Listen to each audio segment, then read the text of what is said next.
Moby Dick, or, The Whale. By Herman Melville. Chapter 106. Ahab's Leg. The precipitating manner in which Captain Ahab had quitted the Samuel Enderby of London, had not been unattended with some small violence to his own person. He had lighted with such energy upon a thwart of his boat that his ivory leg had received a half-splintering shock.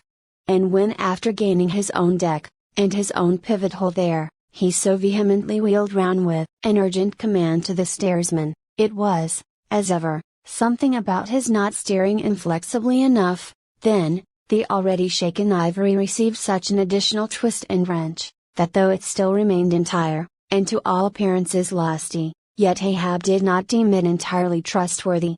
And, indeed, it seems small matter for wonder, that for all his pervading, mad recklessness, Ahab did, at times give careful heed to the condition of that dead bone upon which he partly stood.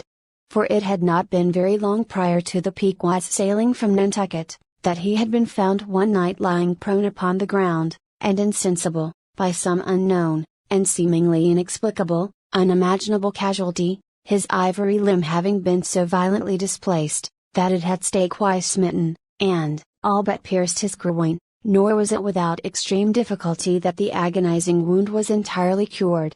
Nor, at the time, had it failed to enter his monomaniac mind, that all the anguish of that then present suffering was but the direct issue of a former woe, and he too plainly seemed to see, that as the most poisonous reptile of the marsh perpetuates his kind as inevitably as the sweetest songster of the grove, so, equally with every felicity, all miserable events do naturally beget their like. Yea, more than equally, thought Ahab, since both the ancestry and posterity of grief go further than the ancestry and posterity of joy. For, not to hint of this, that it is an inference from certain canonic teachings, that while some natural enjoyments here shall have no children born to them for the other world, but, on the contrary, shall be followed by the joy childlessness of all hell's despair, whereas, some guilty mortal miseries shall still fertilely beget to themselves an eternally progressive progeny of griefs beyond the grave. Not at all to hint of this, there still seems an inequality in the deeper analysis of the thing. For, thought Ahab, while even the highest earthly felicities ever have a certain unsignifying pettiness lurking in them, but, at bottom, all heart woes, a mystic significance, and, in some men, an archangelic grandeur, so do their diligent tracings out not belie the obvious deduction. To trail the genealogies of these high mortal miseries, carries us at last among the sourceless primogenitures of the gods, so that, in the face of all the glad, haymaking suns, and soft symboling, round harvest moons, we must needs give into this, that the gods themselves are not forever glad. The ineffaceable, sad birthmark in the brow of man, is but the stamp of sorrow in the signers. Unwittingly here a secret has been divulged, which perhaps might more properly, in set way, have been disclosed before. With many other particulars concerning Ahab, always had it remained a mystery to some, why it was, that for a certain period, both before and after the sailing of the Pequod, he had hidden himself away with such grand llama-like exclusiveness, and, for that one interval, sought speechless refuge, as it were, among the marble senate of the dead. Captain Pollock's bruited reason for this thing appeared by no means adequate, though, indeed, as, touching all Ahab's deeper part, every revelation partook more of significant darkness than of explanatory light. But, in the end, it all came out, this one matter did, at least. That direful mishap was at the bottom of his temporary recklessness.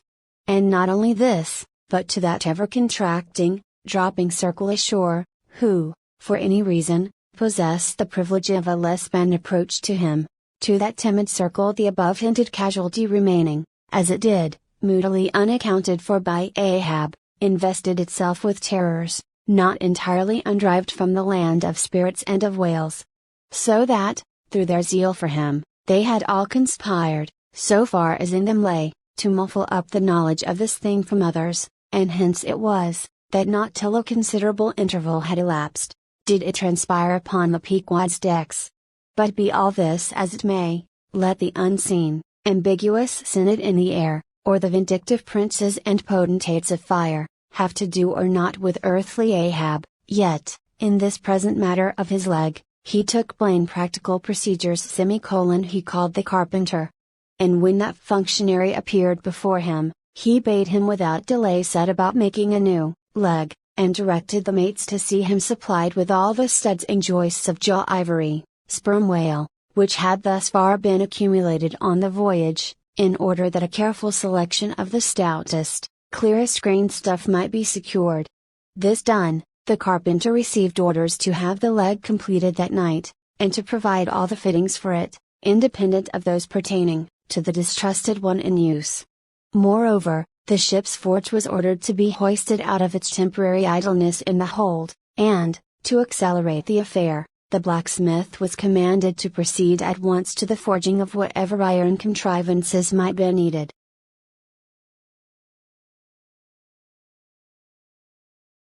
Chapter 107. The Carpenter. Seat thyself sultanically among the moons of Saturn, and take high abstracted man alone, and he seems a wonder, a grandeur, and a woe. But from the same point, take mankind in mass, and for the most part, they seem a mob of unnecessary duplicates, both contemporary and hereditary. But most humble though he was, and far from furnishing an example of the high, humane, abstraction, the Pequod's carpenter was no duplicate, hence, he now comes in person on this stage. Like all seagoing ship carpenters, and more especially those belonging to whaling vessels, he was, to a certain offhanded, practical extent, alike experienced in numerous trades and callings collateral to his own, the carpenter's pursuit being the ancient and outbranching trunk of all those numerous handicrafts which more or less have to do with wood as an auxiliary material. But, besides the application to him of the generic remark above, this carpenter of the Pequod was singularly efficient in those thousand nameless mechanical emergencies continually recurring in a large ship, upon a 3 or 4 years' voyage, in uncivilized and far distant seas. For not to speak of his readiness, in ordinary duties, repairing stove boats, sprung spars, reforming the shape of clumsy bladed oars, inserting bull's eyes in the deck, or new tree nails in the side planks, and other miscellaneous matters more directly pertaining to his special business, he was moreover unhesitatingly expert in all manner of conflicting aptitudes, both useful and capricious. The one grand stage where he enacted all his various parts so manifold, was his vice bench, a long rude ponderous table furnished with several vices, of different sizes, and both of iron and of wood. At all times except when whales were alongside, this bench was securely lashed athwartships against the rear of the try-works. A belaying pin is found too large to be easily inserted into its hole, the carpenter claps it into one of his ever-ready vices, and straightway files it smaller. A lost land bird of strange plumage strays on board, and is made a captive, out of clean-shaved rods of right whale bone, and cross-beams of sperm whale ivory. The carpenter makes a pagoda-looking cage for it. An oarsman sprains his wrist, the carpenter concocts a soothing lotion. Stub-longed for vermilion stars to be painted upon the blade of his every oar, screwing each oar in his big vise of wood, the carpenter symmetrically supplies the constellation. A sailor takes a fancy to wear shark-bone earrings, the carpenter drills his ears. Another has the toothache, the carpenter outpincers, and clapping one hand upon his bench bids him be seated there, but the poor fellow unmanageably winces under the unconcluded operation, whirling round the handle of his wooden vice. The carpenter signs him to clap his jaw in that, if he would have him draw the tooth. Thus, this carpenter was prepared at all points, and alike indifferent and without respect in all. Teeth he accounted bits of ivory, heads he deemed but top blocks, men themselves he lightly held for capstans. But while now upon so wide a field thus variously accomplished and, with such liveliness of expertness in him, too, all this would seem to argue some uncommon vivacity of intelligence. But not precisely so. For nothing was this man more remarkable, than for a certain impersonal stolidity as it were, impersonal, I say, for it so shaded off into the surrounding infinite of things, that it seemed one with the general stolidity discernible in the whole visible world. which while pauselessly active in uncounted modes, still eternally holds its peace, and ignores you, though you dig foundations for cathedrals. Yet was this half-horrible stolidity in him, involving, too, as it appeared, an all-ramifying heartlessness yet was it oddly dashed at times, with an old, crutch-like, antediluvian, wheezing humorousness, not unstreaked now and then with a certain, grizzled wittiness, such as might have served to pass the time during the midnight watch on the bearded forecastle of Noah's Ark. And so was it that this old carpenter had been a lifelong wanderer, whose much rolling, to and fro, not only had gathered no moss, but what is more, had rubbed off whatever small outward clingings might have originally pertained to him. He was a stripped abstract, an unfractioned integral, uncompromised as a newborn babe, living without premeditated reference to this world or the next. You might almost say, that this strange uncompromisedness in him involved a sort of unintelligence, for in his numerous trades, he did not seem to work so much by reason or by instinct, or simply because he had been tutored to it, or by any intermixture of all these, even or uneven, but merely by a kind of deaf and dumb, spontaneous literal process. He was a pure manipulator. His brain, if he had ever had one, must have early oozed along into the muscles of his fingers. He was like one of those unreasoning but still highly useful, multum in parvo, Sheffield contrivances, assuming the exterior, though a little swelled, of a common pocket knife, but containing, not only, blades of various sizes, but also screwdrivers, corkscrews, tweezers, awls, bends, rulers, nail filers, countersinkers.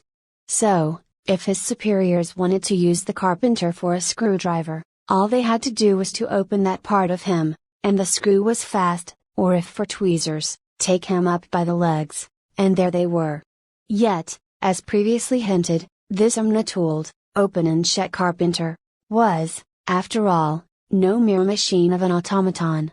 If he did not have a common soul in him, he had a subtle something that somehow anomalously did its duty. What that was, whether resins of quicksilver, or a few drops of hartshorn, there is no telling. But there it was, and there it had abided for now some 60 years or more. And this it was, this same unaccountable, cunning life principle in him, this it was, that kept him a great part of the time soliloquizing, but only like an unreasoning wheel, which also hummingly soliloquizes, or rather, his body was a sensory box and this soliloquizer on guard there, and talking all the time to keep himself awake.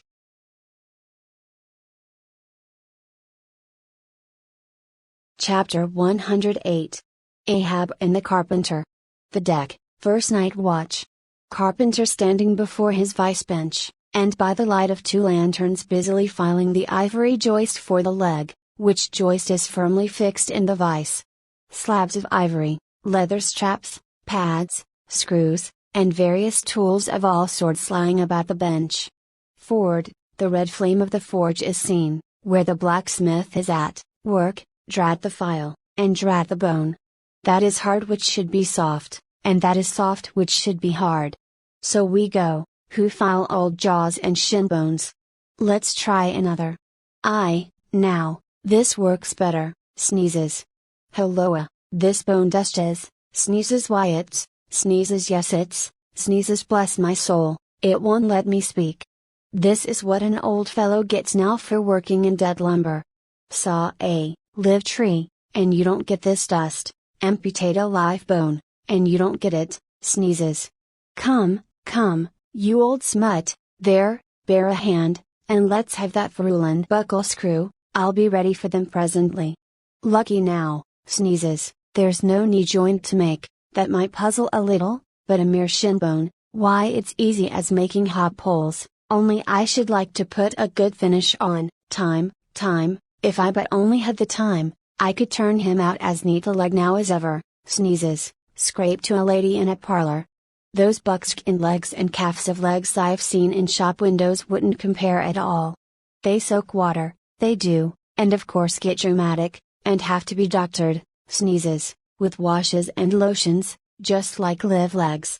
There, before I saw it off, now, I must call, his old mogulship, and see whether the length will be alright, too short, if anything, I guess. Ha! That's the heel, we're in luck, here he comes, or it's somebody else, that's certain. Ahab, advancing. During the ensuing scene, the carpenter continues sneezing at times. Well, manmaker. Just in time, sir. If the captain pleases, I will now mark the length. Let me measure, sir. Measured for a leg. Good. Well, it's not the first time. About it. There, keep thy finger on it. This is a cogent vice thou hast here, carpenter, let me feel its grip once. So, it does pinch some. Oh, sir, it will break bones, beware, beware. No fear, I like a good grip, I like to feel something in this slippery world that can hold, man. What's Prometheus about there? The blacksmith, I mean, what's he about? He must be forging the buckle screw, sir, now. Right. It's a partnership, he supplies the muscle part. He makes a fierce red flame there. Aye, sir, he must have the white heat for this kind of fine work. So he must. I do deem it now a most meaning thing, that old Greek, Prometheus, who made men, they say, should have been a blacksmith, and animated them with fire, for what's made in fire must properly belong to fire, and so hell's probable. How the soot flies! This must be the remainder the Greek made the Africans of. Carpenter, when he's through with that buckle, tell him to forge a pair of steel shoulder blades, there's a peddler aboard with a crushing pack. Sir? Hold, while Prometheus is about it, I'll order a complete man after a desirable pattern. Eponymous, 50 feet high, in his socks, then, chest modeled after the Thames Tunnel, then, legs with roots to stay in one place, then, arms 3 feet through the wrist, no heart at all, brass forehead, and about 1/4 of an acre of fine brains, and let me see, shall I orderize to see outwards? No, but put a skylight on top of his head to illuminate inwards. There, take the order, and away. Now, what's he speaking about, and who's he speaking to, I should like to know? Shall I keep standing here? Aside. 'Tis but indifferent architecture to make a blind dome, here's one. No, I must have a lantern. Ho, that's it, hey? Here are 2, sir, one will serve my turn. What art thou thrusting that thief-catcher into my face for, man? Thrusted light is worse than presented pistols. I thought, sir, that you spoke to Carpenter. Carpenter? Why that's, but no a very tidy, and, I may say, an extremely gentlemanlike sort of business thou art in here, Carpenter or wouldst thou rather work in clay? Sir? Clay? Clay, sir? That's mud, we leave clay to ditchers, sir. The fellow's impious. What art thou sneezing about? Bone is rather dusty, sir. Take the hint, then, and when thou art dead, never bury thyself under living people's noses. Sir? Oh. Ah! I guess so yes, oh, dear. Look ye, carpenter, I dare say thou callest thyself a right good workmanlike workman, eh? Well, then, will it speak thoroughly well for thy work, if, when I come to mount this leg thou makest, I shall nevertheless feel another leg in the same identical place with it, that is, carpenter, my old lost leg, the flesh and blood one, I mean. Canst thou not drive that old Adam away? Truly, sir, I begin to understand somewhat now. Yes, I have heard something curious on that score, sir, how that a dismasted man never entirely loses the feeling of his old spar, but it will be still pricking him at times. May I humbly ask if it be really so, sir? It is, man. Look, put thy live leg here in the place where mine once was. So, now, here is only one distinct leg to the eye, yet 2 to the soul. Where thou feelest tingling life, there, exactly there to a hair, do I. Is the riddle? I should humbly call it a poser, sir. Hist, then. How dost thou know that some entire, living, thinking thing may not be invisibly and uninterpenetratingly standing precisely where thou now standest, aye, and standing there in the spite? In thy most solitary hours, then, dost thou not fear eavesdroppers? Hold, don't speak. And if I still feel the smart of my crushed leg, though it be now so long dissolved, then, why mayst not thou, carpenter, feel the fiery pains of hell forever, and without a body? Ha! Good Lord! Truly, sir, if it comes to that, I must calculate over again. I think I didn't carry a small figure, sir. Look ye, pudding heads should never grant premises. How long before the leg is done? Perhaps an hour, sir. Bungle away at it then, and bring it to me. Turns to go. Oh, life! Here I am, proud as Greek god, and yet standing debtor to this blockhead for a bone to stand on. Cursed be that mortal inter-indebtedness which will not do away with ledgers. I would be free as air, and I'm down in the whole world's books. I am so rich, I could have given bid for bid with the wealthiest praetorians at the auction of the Roman Empire, which was the world's, and yet I owe for the flesh and the tongue I brag with. By heavens! I'll get a crucible, and into it, and dissolve myself down to one small, compendious vertebra. So. Carpenter, resuming his work. Well, well, well. Stubb knows him best of all, and, Stubb always says he's queer, says nothing but that one sufficient little word queer. He's queer, says Stubb, he's queer, queer, queer, and keeps dinning it into Mr. Starbuck all the time. Queer, sir, queer, queer, very queer. And here's his leg. Yes, now that I think of it, here's his bedfellow. Has a stick of whale's jawbone for a wife. And this is his leg, he'll stand on this. What was that now, about one leg standing in 3 places, and all 3 places standing in one hell? How was that? Oh!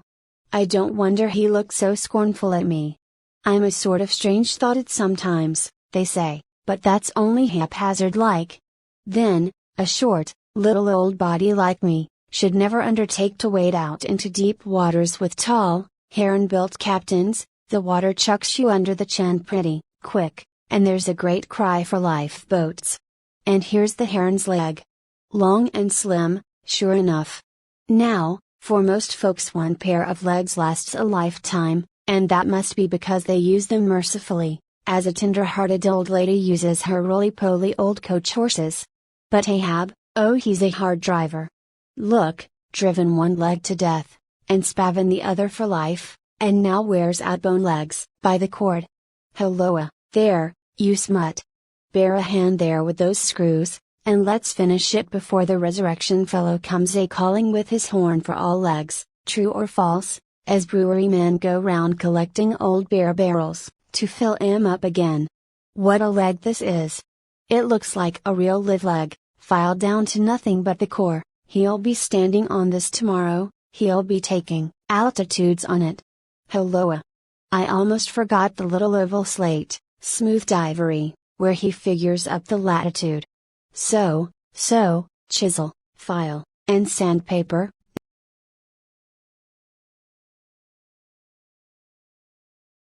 Chapter 109. Ahab and Starbuck in the cabin. According to usage they were pumping the ship next morning, and lo! No inconsiderable oil came up with the water. The casks below must have sprung a bad leak. Much concern was shown, and Starbuck went down into the cabin to report this unfavorable affair. In sperm whalemen with any considerable quantity of oil on board, it is a regular semi-weekly duty to conduct a hose into the hold, and drench the casks with seawater, which afterwards, at varying intervals, is removed by the ship's pumps. Hereby the casks are sought to be kept damply tight, while by the changed character of the withdrawn water, the mariners readily detect any serious leakage in the precious cargo. Now, from the south and west the Pequod was drawing nigh to Formosa and the Bashy Isles, between which lies one of the tropical outlets from the China waters into the Pacific. And so Starbuck found Ahab with a general chart of the Oriental archipelagos spread before him, and another separate one representing the long eastern coasts of the Japanese islands, Niphon, Matsumae, and Sakok. with his snow-white new ivory leg braced against the screwed leg of his table, and, with a long pruning hook of a jackknife in his hand, the wondrous old man, with his back to the gangway door, was wrinkling his brow, and tracing his old courses again. "Who's there?" Hearing the footstep at the door, but not turning round to it. "On deck." "Begone. Captain Ahab mistakes, it is I. The oil in the hold is leaking, sir. We must up Burtons and break out." "Up Burtons and break out, now that we are nearing Japan, heave to here for a week to tinker a parcel of old hoops? Either do that, sir, or waste in one day more oil than we may make good in a year. What we come 20,000 miles to get is worth saving, sir." So it is, if we get it. I was speaking of the oil in the hold, sir. And I was not speaking or thinking of that at all. Begone. Let it leak. I'm all ache myself. Leaks in leaks. Not only full of leaky casks, but those leaky casks are in a leaky ship, and that's a far worse plight than the Pequod's, man. Yet I don't stop to plug my leak, for who can find it in the deep-loaded hull, or how hope to plug it, even if found, in this life's howling gale? Starbuck. I'll not have the Burtons hoisted. What will the owners say, sir? Let the owners stand on Nantucket Beach and out-hail the typhoons. What cares Ahab? Owners? Thou art always prating to me, Starbuck, about those miserly owners, as if the owners were my conscience. But look ye, the only real owner of anything is its commander, and hark ye, my conscience is in this ship's keel. On deck. Captain Ahab, said the reddening mate, moving further into the cabin, with a daring so strangely respectful and cautious that it almost seemed not only every way seeking to avoid the slightest outward manifestation of itself, but within also seemed more than half distrustful of itself. "A better man than I might well pass over in thee what he would quickly enough resent in a younger man, aye, and in a happier, Captain Ahab. Devils! Dost thou then so much as dare to critically think of me? On deck. Nay, sir, not yet, I do entreat. And I do dare, sir, to be forbearing. Shall we not understand each other better than hitherto, Captain Ahab?" Ahab seized a loaded musket from the rack, forming part of most South Seamen's cabin furniture, and pointing it towards Starbuck, exclaimed, "There is one God that is Lord over the earth, and one Captain that is Lord over the Pequod. On deck." For an instant in the flashing eyes of the mate, and his fiery cheeks, you would have almost thought that he had really received the blaze of the leveled tube. But, mastering his emotion, he half calmly rose, and as he quitted the cabin, paused for an instant and said, "Thou hast outraged, not insulted me, sir, but for that I ask thee not to beware of Starbuck. Thou wouldst but laugh, but let Ahab beware of Ahab, beware of thyself, old man. He waxes brave, but nevertheless obeys, most careful bravery that," murmured Ahab, as Starbuck disappeared. "What's that?" he said, "Ahab beware of Ahab, there's something there." Then unconsciously using the musket for a staff, with an iron brow he paced to and fro in the little cabin, but presently the thick plates of his forehead relaxed, and returning the gun to the rack, he went to the deck. "Thou art but too good a fellow, Starbuck," he said lowly to the mate, then raising his voice to the crew, "Furl the topgallant sails, and close reef the topsails, fore and aft, back the main yard, up Burton, and break out in the main hold." It were perhaps vain to surmise exactly why it was, that as respecting Starbuck, Ahab thus acted. It may have been a flash of honesty in him, or mere prudential policy which, under the circumstance, imperiously forbade the slightest symptom of open disaffection, however transient, in the important chief officer of the ship. However it was, his orders were executed, and the Burtons were hoisted.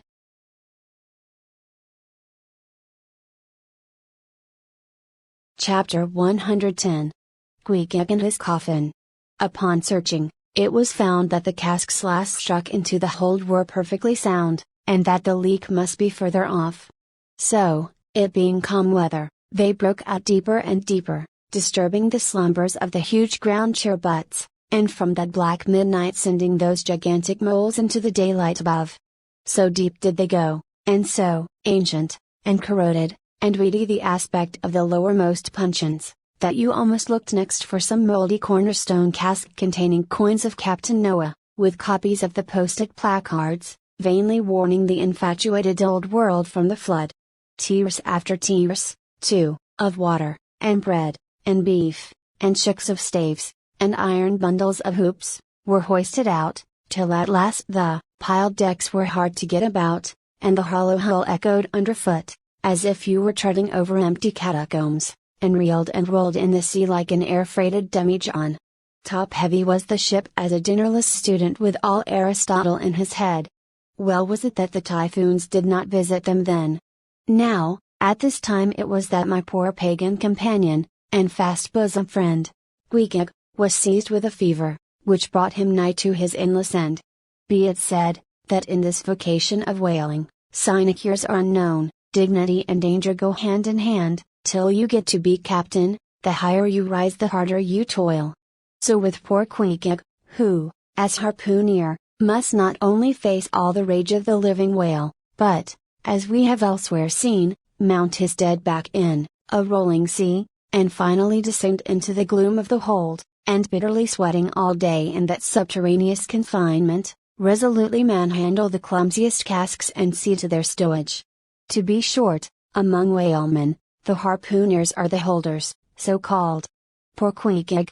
When the ship was about half disemboweled, you should have stooped over the hatchway, and peered down upon him, there, where, stripped to his woolen drawers, the tattooed savage was crawling about amid that dampness and slime, like a green-spotted lizard at the bottom of a well. And a well, or an ice-house, it somehow proved to him, poor pagan, where, strange to say, for all the heat of his sweatings, he caught a terrible chill which lapsed into a fever, and at last, after some days' suffering, laid him in his hammock, close to the very sill of the door of death. How he wasted and wasted away in those few long lingering days, till there seemed but little left of him but his frame and tattooing. But as all else in him thinned, and his cheekbones grew sharper, his eyes, nevertheless, seemed growing fuller and fuller, they became of a strange softness of luster, and mildly but deeply looked out at you, there from his sickness, a wondrous testimony to that immortal health in him which could not die, or be weakened. And like circles on the water, which, as they grow fainter, expand, so his eyes seemed rounding and rounding, like the rings of eternity. And all that cannot be named would steal over you as you sat by the side of this waning savage, and saw as strange things in his face, as any beheld, who were bystanders when Zoroaster died. For whatever is truly wondrous and fearful in man, never yet was put into words or books. And the drawing near of death, which alike levels all, alike impresses all with a last revelation, which only an author from the dead could adequately tell.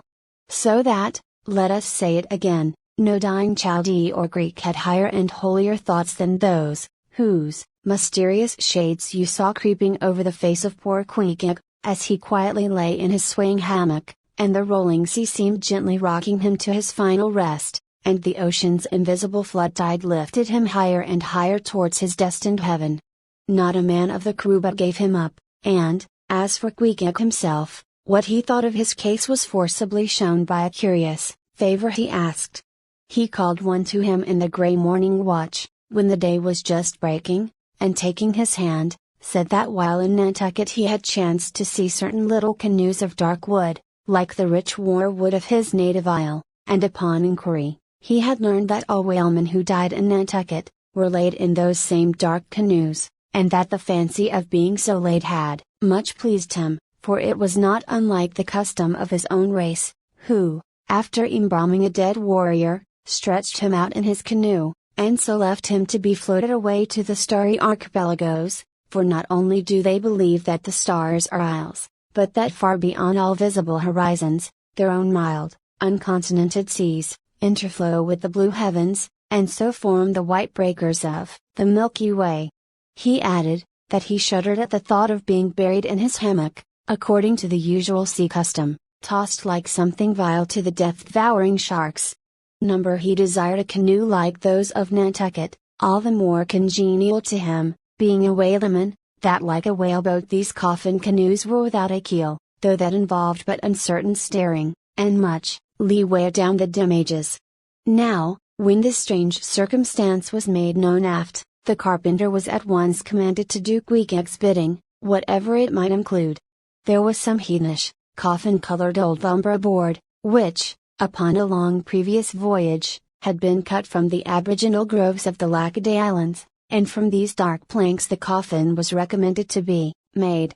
No sooner was the carpenter apprised of the order, than taking his rule, he forthwith with all the indifferent promptitude of his character, proceeded into the forecastle and took Queequeg's measure with great accuracy, regularly chalking Queequeg's person as he shifted the rule. "Ah! Poor fellow! He'll have to die now," ejaculated the Long Island sailor. Going to his vice bench, the carpenter for convenience sake and general reference, now transferringly measured on it the exact length the coffin was to be, and then made the transfer permanent by cutting 2 notches at its extremities. This done, he marshaled the planks and his tools, and to work. When the last nail was driven, and the lid duly planed and fitted, he lightly shouldered the coffin and went forward with it, inquiring whether they were ready for it yet in that direction.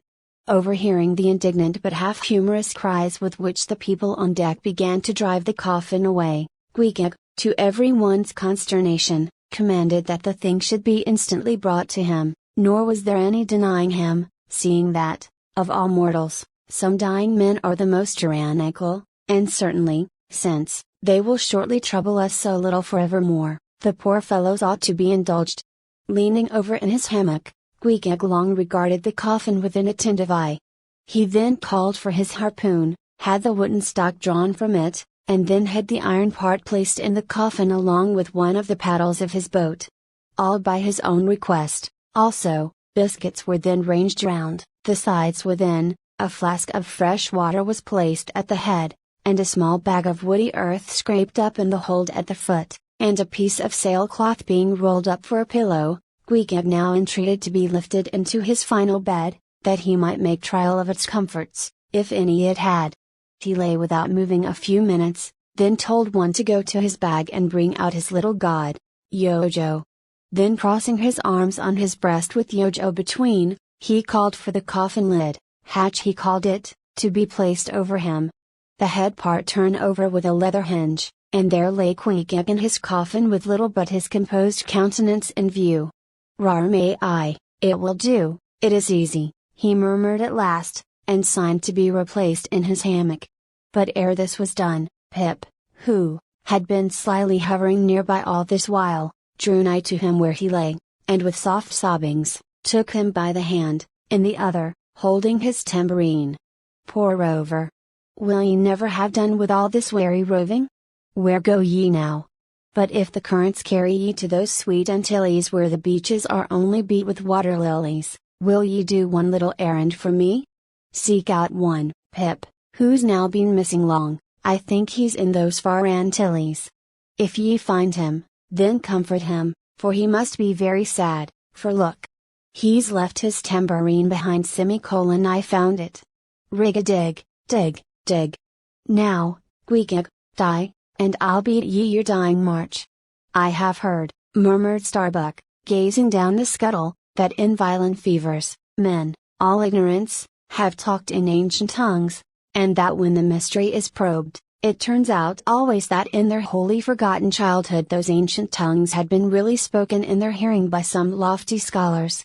So, to my fond faith, poor Pip, in this strange sweetness of his lunacy, brings heavenly vouchers of all our heavenly homes.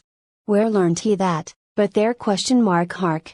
He speaks again, but more wildly now. Form 2, and 2. Let's make a general of him. Ho, where's his harpoon? Lay it across here. Rig-a-dig, dig, dig. Huzza! Oh, for a gamecock now to sit upon his head and crow. Queequeg dies game! Mind ye that. Queequeg dies game! Take ye good heed of that. Queequeg dies game. I say, game, game, game. But base little Pip, he died a coward. died all a apostrophe shiver semicolon out upon Pip. Hark ye, if ye find Pip, tell all the Antilles he's a runaway, a coward, a coward, a coward. Tell them he jumped from a whaleboat. I'd never beat my tambourine over bass Pip, and hail him general, if he were once more dying here. No, no. Shame upon all cowards, shame upon them.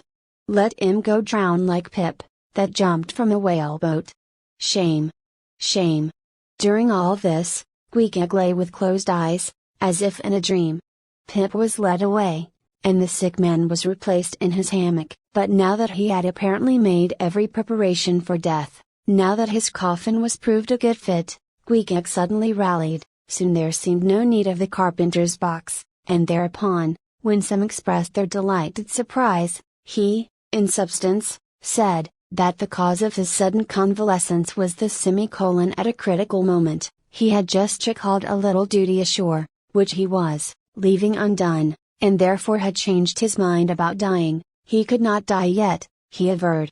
They asked him, then, whether to live or die was a matter of his own sovereign will and pleasure. He answered, certainly. In a word, it was Queequeg's conceit, that if a man made up his mind to live, mere sickness could not kill him, nothing but a whale, or a gale, or some violent, ungovernable, unintelligent destroyer of that sort. Now, there is this noteworthy difference between savage and civilized, that while a sick, civilized man may be 6 months convalescing, generally speaking, a sick savage is almost half well again in a day. So, in good time my Queequeg gained strength, and at length after sitting on the windlass for a few indolent days, but eating with a vigorous appetite, he suddenly leapt to his feet, threw out his arms and legs, gave himself a good stretching, yawned a little bit, and then springing into the head of his hoisted boat, and poising a harpoon, pronounced himself fit for a fight. With a wild whimsiness, he now used his coffin for a sea chest, and emptying into it his canvas bag of clothes, set them in order there. Many spare hours he spent, in carving the lid with all manner of grotesque figures and drawings, and it seemed that hereby he was striving, in his rude way, to copy parts of the twisted tattooing on his body. And this tattooing had been the work of a departed prophet and seer of his island, who, by those hieroglyphic marks, had written out on his body a complete theory of the heavens and the earth, and a mystical treatise on the art of attaining truth, so that Queequeg in his own proper person was a riddle to unfold, a wondrous work in one volume, but whose mysteries not even himself could read, though his own live heart beat against them. And these mysteries were therefore destined in the end to moulder away with the living parchment whereon they were inscribed, and so be unsolved to the last. And this thought it must have been which suggested to Ahab that wild exclamation of his, when one morning turning away from surveying poor Queequeg, "Oh, devilish tantalization of the